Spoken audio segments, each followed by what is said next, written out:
Welcome to Honeybee, real stories of love, lies, and betrayal, where every truth stings. Let's begin.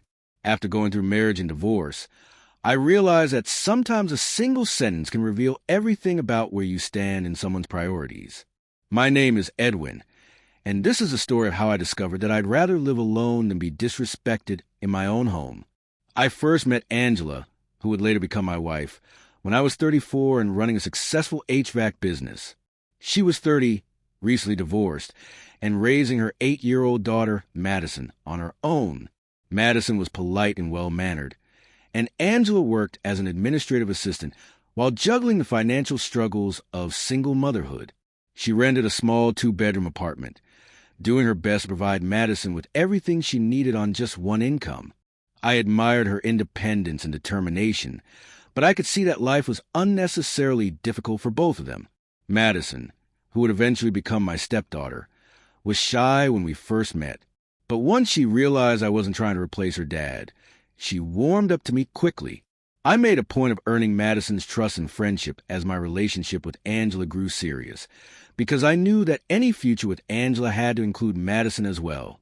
Over the next few months, I spent time with both of them, sometimes together, sometimes separately. Madison and I would get ice cream while Angela was at work, or I'd help her with homework in the evenings when her mom came home tired. Gradually, she became more relaxed around me. I appreciated that Angela never pressured Madison to accept me or forced a father-daughter relationship on us. She let things develop naturally, which made everything feel authentic and lasting. Madison genuinely seemed happy to have me around, especially for activities that benefited from having a man in the picture. Back then, she was a kind, helpful child who never caused her mother major issues. She'd light up whenever I came to pick them up for weekend outings, and would chatter excitedly about her school day with the unfiltered enthusiasm kids have. After about 3 months of friendship, Angela and I began officially dating. I still kept things slow and steady, not wanting to disrupt Madison's stability or make her feel like I was taking her mother away. We spent most weekends together, doing activities as a family to help Madison get used to the idea of us as a unit. During this time, Madison was a delight to be around. She'd ask about my work, want to see photos of air conditioning systems I'd installed, and proudly tell her friends that her mom's boyfriend could fix anything. Angela would laugh when Madison bragged about how I helped with science projects or repair bikes. This phase lasted for about 2 years. By the time Angela and I decided to get married, Madison felt like she already belonged in my life. At 10 years old, she served as a junior bridesmaid at our small wedding, carrying a bouquet that matched Angela's flowers. During the reception, she started calling me Dad, which felt like a perfect balance, acknowledging me as a father figure while still respecting her biological father's place, even though he hadn't been involved since the divorce. That summer, Angela and Madison moved into my newly rented 4-bedroom house. I did my best to make the transition smooth for them. Madison got to choose her furniture and decor, and we set up her room exactly how she wanted. Angela seemed relieved to finally have a supportive partner, and often expressed how much she appreciated me. I embraced my role as a stepfather fully. I paid for Madison's school supplies, clothes, and dance lessons without hesitation.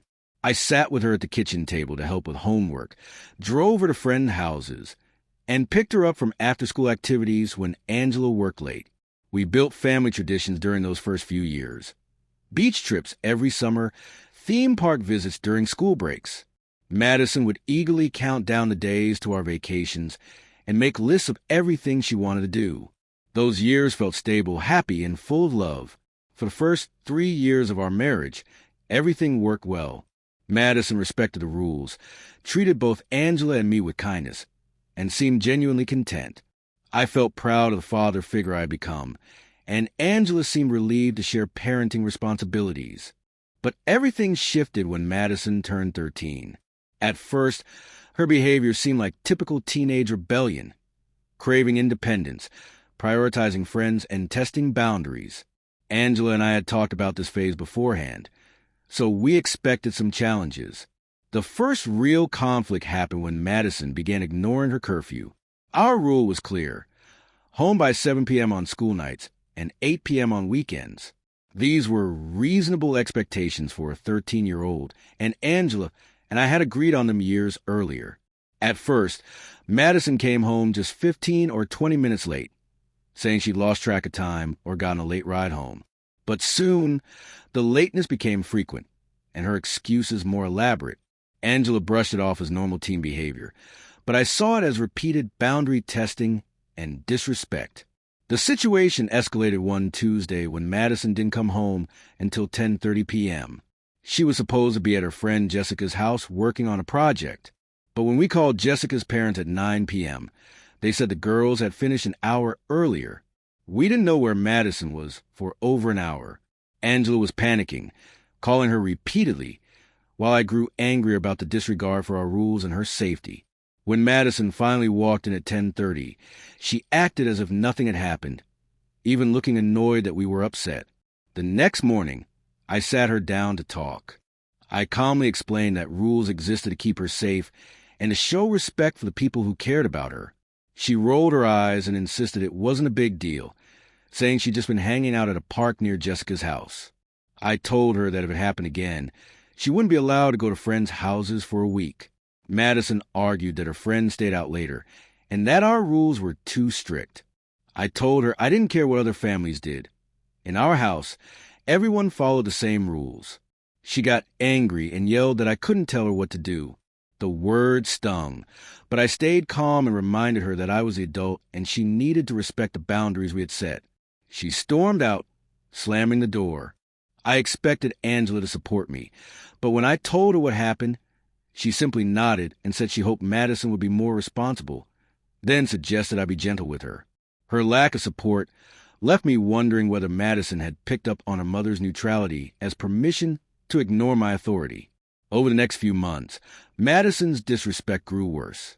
She started giving sarcastic replies, rolling her eyes when I corrected her, and treating me more like an unwelcome housemate than a parent figure. When I asked her to turn down her music or clean up after herself, she complained that I was always finding something to criticize.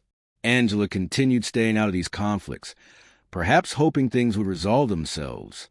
But without her support, Madison's behavior only escalated. By the time Madison was 15, the tension in the house was heavy. Her room was a mess, her chores were ignored, and her attitude toward me was openly hostile. One day, I overheard Madison having a phone conversation that was clearly sexual.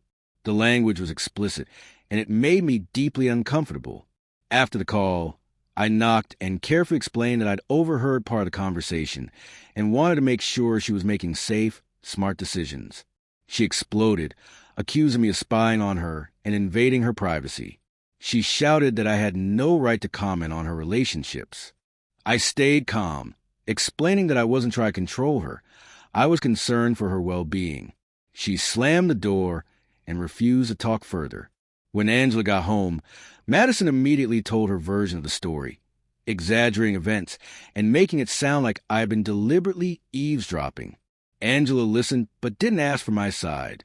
I tried to explain my concerns, but she stayed quiet, neither defending me nor addressing Madison's behavior. This became the pattern. Madison would complain about me, Angela would stay silent, and nothing would change. I eventually stopped trying to discipline Madison altogether, realizing I had no authority without Angela's backing. Madison's behavior spiraled, staying out late, letting her grades drop, and treating me with open contempt. Small items around the house started disappearing. Change from my nightstand, gift cards, even small electronics. I suspected Madison, but didn't confront her without proof. Then came the breaking point. When Madison was 16, I noticed $80 missing from the emergency cash I kept in my dresser. Later that day, I saw her counting a stack of $20 bills on her bed. When I asked where she got the money, she first claimed it was allowance savings and birthday cash. After I pressed further, she admitted taking it from my drawer, insisting she planned to return it before I noticed. Furious, I took her to the living room where Angela was watching TV and told her what happened. I expected Angela to finally address Madison's behavior. Instead, she turned on me. "You don't need to lecture my daughter," she said. "If you want someone to discipline, get your own kids." I stood there stunned. Madison was smirking, Clearly pleased her mother had taken her side. In that instant, I knew nothing would ever change. Angela would never back me as a parental figure, and Madison would never respect me as long as her mother undermined me.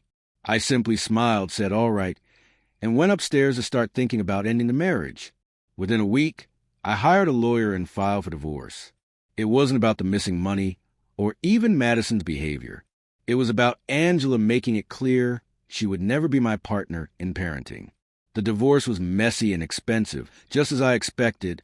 Angela's lawyer even tried to demand spousal support, claiming she'd sacrifice career opportunities, which wasn't true. My lawyer fought back, and after months of legal battles, Angela and Madison moved out. I lost some money, but I regained my peace. My house felt calm again. Looking back, I realized Angela's silence and her final words showed me the truth. I would never truly belong in their family, no matter how hard I tried. Madison learned from her mother that avoiding accountability and manipulating situations was acceptable, and by 16, she had mastered using that to her advantage. Now, I'm cautious about dating women with children. I pay attention to how they handle discipline and whether they're willing to stand united when it comes to house rules. I've learned that blended families can only succeed when both adults work together as true partners. If one parent refuses to support the other's authority, the relationship is destined to fail. Angela's 8 words, "Don't lecture my kid, get your own," told me everything about my place in her life. After 8 years of raising Madison as if she were my own, I realized I would always be an outsider.